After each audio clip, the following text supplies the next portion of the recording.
بسم الله الرحمن الرحيم اللهم صل وسلم وبارك على سيدنا محمد الفاتح لما خلق ولا خاتم لما سبق ناصر الحق بالحق ولا هادي الى صراطك المستقيم وعلى اله حق قدره ومقداره العظيم وبعد السلام عليكم ورحمه الله تعالى وبركاته. وعليكم السلام ورحمة الله. Chers frères musulmans, nous demandons protection auprès de Dieu contre Satan. Oui. Nous demandons protection auprès de Dieu contre Satan. Nous commençons notre prédication par le nom puissant de Dieu. Nous adressons le salut sur le saint prophète de l'islam, les membres de sa famille, ses fidèles compagnons et tous ceux qui ont suivi ses voies et ses traces, et ceux jusqu'au jour de la résurrection. Et chers frères musulmans, alhamdulillah, nous voilà un nouveau vendredi. Nous rendons donc grâce à Dieu. Et très rapidement, le thème que nous sommes en train de voir avec Oussaz Djiré concerne la confiance en l'islam. Quand quelqu'un vous fait confiance, il vous appartient d'honorer cette confiance-là.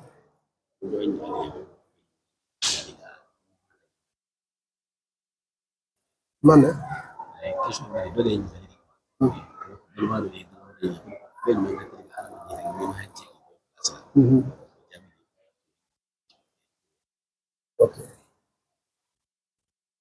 Donc, c'est en ce sens-là que nous sommes en train d'évoluer. Donc, Oussaz nous dit que nous avons quelqu'un qui a posé la question de savoir que qu'est-ce qui pourrait nuire à la réputation d'un bon dirigeant. Un bon dirigeant. Alors, Oussaz nous dit,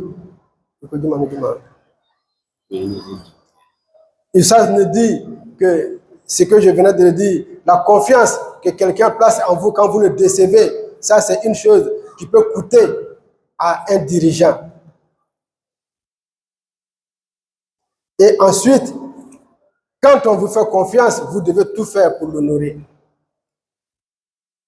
Vous voyez, chers frères musulmans, cette réponse-là a une grande place en islam. Aujourd'hui, à qui pouvons-nous faire confiance? À qui pouvons-nous nous fier? Vous confiez votre secret à quelqu'un, il va le dévoiler demain sur TikTok. Vous faites confiance à quelqu'un, vous lui confiez votre bien, il va disparaître avec. C'est pourquoi Oussaz est revenu sur une question qu'on a eu à dire ici il y a quelques vendredis, que lors d'un débat avec un musulman et un non-musulman, le non-musulman avait posé la question aux musulmans de savoir que qu'est-ce que l'islam a apporté qui a pu profiter à toute l'humanité. Vous voyez la question du non-musulman? Il n'a pas dit qu'est-ce que l'islam a apporté qui a profité aux musulmans, mais il dit à toute l'humanité. Et on avait dit ici que non, notre frère en question avait eu des difficultés à répondre. Lui, il a dit qu'il y en a beaucoup. Le non-musulman a dit, cite un, il n'a pas pu citer.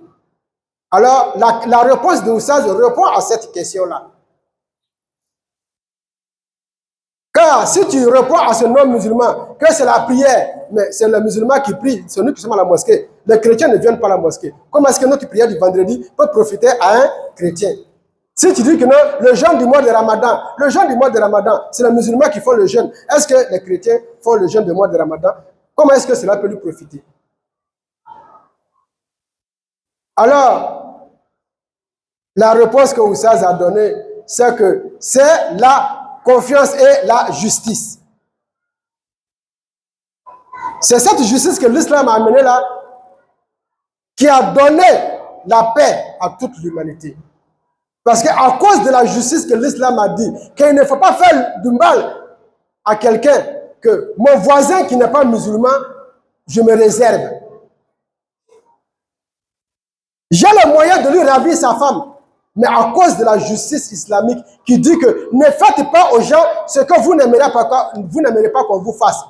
Je lui ai laissé avec sa femme. Vous voyez? Donc, ce n'est que la justice que l'islam a envoyée qui peut envoyer la paix dans tout le monde entier. Et tout le monde va en profiter. Si jamais on la pratique. Vous voyez, chers frères musulmans, donc quand quelqu'un vient se fier à vous, il met sa confiance, il place sa confiance en vous, faites le maximum que vous pouvez pour lui venir en aide. Pour lui venir en aide. On vous l'a toujours dit, on ne peut pas satisfaire tout le monde. Mais faites de votre mieux. Si quelqu'un vient vous voir pour une histoire d'argent, si vous pouvez, faites ce que vous pouvez. Si vous ne pouvez pas, dites-lui de bonnes paroles. Le prophète dit que parfois de bonnes paroles sont comparables à un sacrifice. Vous voyez, quand quelqu'un vient vous voir pour une spiritualité, il veut connaître quelque chose sur la religion, dites-lui la vérité. Même si cela parfois peut vous faire du mal. Comme ce que Oussad venait de dire tout à l'heure, nous avons une sœur qui a fait un rêve et elle a posé le rêve en question à son mari. Mais son mari n'est pas de cette doctrine-là. Mais il a dit la vérité à sa femme. Que ton rêve veut dire ça. Et il faut suivre la voie que le Seigneur t'a dit. Même si moi, ton mari, je ne suis pas cela. Vous voyez, c'est ce qui nous manque. Au lieu de dire la vérité, nous combattons la vérité. Et c'est ce qui est en train d'affaiblir l'islam aujourd'hui. C'est ce qui est en train de nous affaiblir. Comme moi je suis sunniste, ceux qui ne sont pas sunnistes, même s'il faut quelque chose qui est bien, je les dénigre. Je les dénigre. Regardez pendant combien d'années on a insulté le cheikh Haïdara ici, qui est en train d'escroquer l'argent des pauvres pour faire une cotisation en islam, que ce n'est pas bien. Là, où est-ce que l'islam a parlé de cotisation? Pendant des années. Mais aujourd'hui, nous-mêmes, nous avons créé une association là où on demande encore l'argent aux gens de cotiser. La cotisation qu'on avait combattue pendant des années. Aujourd'hui, on revient à cette même cotisation. Chers frères musulmans, regardez-moi ça. C'est ridicule. Maintenant, les gens qui vous ont fait confiance à cette époque-là, qui ont refusé de venir vers le cheikh Haïdara, mais aujourd'hui, quand ils vous écoutent comme ça, quelle confiance est-ce qu'ils peuvent avoir encore en vous? Vous nous avez dit ici que mettre la télé à la maison, c'est des fétiches, que c'est interdit de mettre la télé à la maison. Les gens qui avaient les moyens, ils n'ont pas acheté la télé pour donner à leur famille de se distraire. Aujourd'hui, vous avez construit une chaîne de télé. Bon, regardez, c'est le paradoxe. Donc, quand on dit que quand quelqu'un vous fait confiance, les gens vous font confiance dans la religion, ils vous demandent la vérité, dites la vérité. Parce que tôt ou tard, la vérité va finir toujours par triompher. Ça va finir par triompher. On a créé l'association, on a donné même les caps que les gens doivent prendre. Mais il y a une erreur qu'ils ont commise. Parce qu'ils ont commencé par la cotisation. Quand on veut copier, il faut copier bien. Quand le cheikh Haïdara a commencé, il n'a pas commencé par la cotisation. Il a commencé par la bayat l'islamia. Parce que ceux à qui on va donner l'argent, il faudrait que ce soit des gens de confiance. Il a prêté le 6 serments. Je ne volerai pas, je ne tuerai pas, je ne commettrai pas l'escroquerie. Ah, quand on lui donne notre argent, on sait que non, le trésorier a qu'on lui engoté. Mais maintenant, nous, on a créé pour nous, avec seulement les cotisations. Il n'y a pas de baya. On a dit que notre baya, ce n'est pas dans l'islam. Donc, si tu voles, il faut faire 2 rakats, tu dis astaghfirullah 100 fois, salat ala nabi, Dieu va te pardonner. Bon, quelqu'un à qui on a dit ça, si vous donnez votre argent à cette personne-là, ce qu'a Kimi.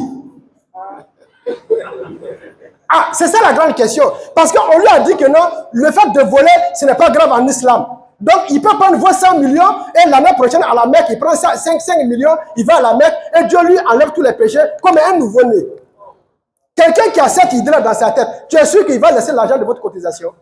Donc, revenez d'abord à la bayat l'islamia. Ah, il faut leur dire ça. S'ils ont des partisans ici, dites à leurs partisans que on a dit que ce que vous avez fait, c'est bien, ça va soutenir l'islam, c'est bon. Mais vous avez mal commencé. Il faut commencer par le commencement. Commencez d'abord par accepter la bayat l'islamia et après la cotisation va suivre. Chers frères musulmans, quand on vous fait confiance et on vient vous voir, on ne vous expose un problème, faites-le comme Dieu le dit. C'est pourquoi Oussaz nous dit que lors de ce Maouloud-là, quand ils sont allés à Oyo, à Osso, pour prêcher, nous avons une sœur là-bas qui a son enfant qui était malade pendant de longues périodes.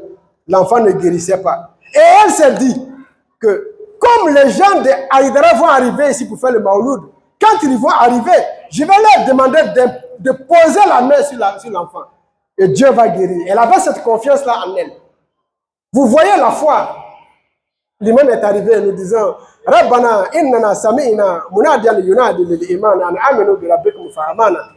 ربنا لا تزغ قلوبنا بعد إذ هديتنا وصل سبحان ربك رب العزة عما يصفون وسلام على المرسلين والحمد لله رب العالمين